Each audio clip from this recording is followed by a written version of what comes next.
want to know is if the Tyzacks used to own this place, how come I end up shoveling the coal?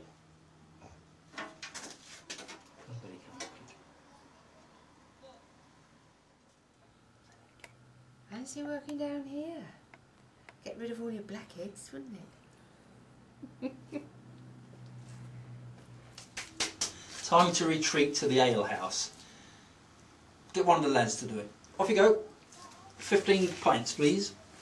And what are the others having?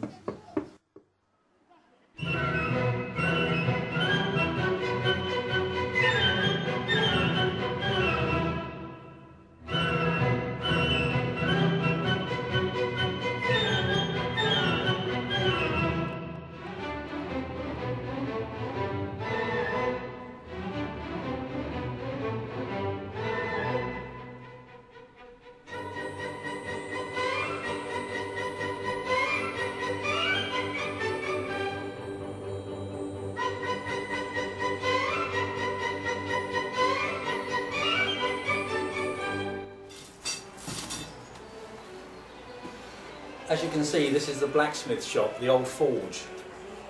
And when they used to make the scythes, which was one of their main products here, they'd be brought over into the forge. They'd be hung up all around the walls, ready for sharpening. Looking forward to going to the dentist on Friday.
So I'm standing by my kitchen fireplace. I'm William TYZACK, and the census of 1851 shows that this house at Abbedale Works, as it was known. It's now known as ABBEYDALE Industrial Hamlet. But as a museum,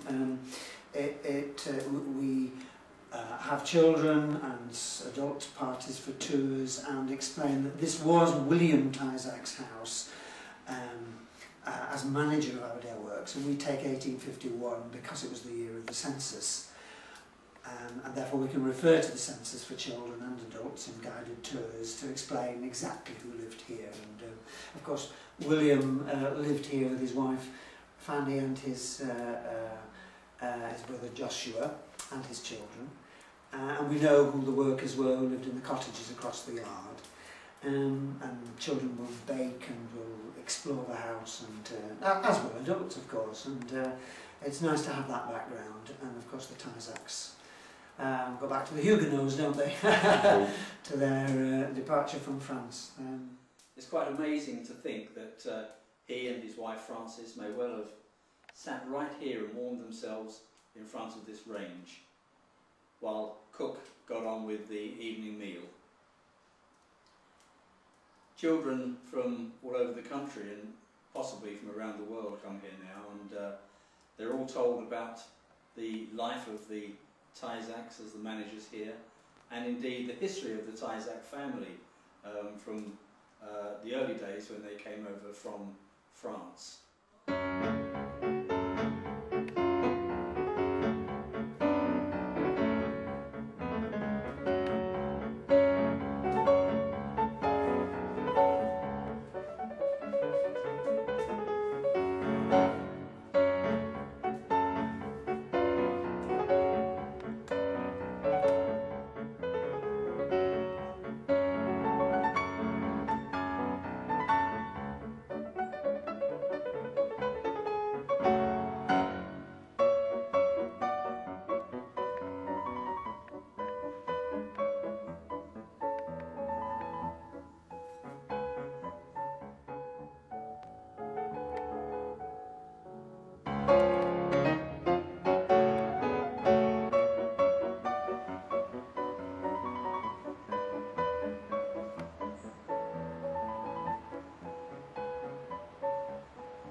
Horses were an important part of the works.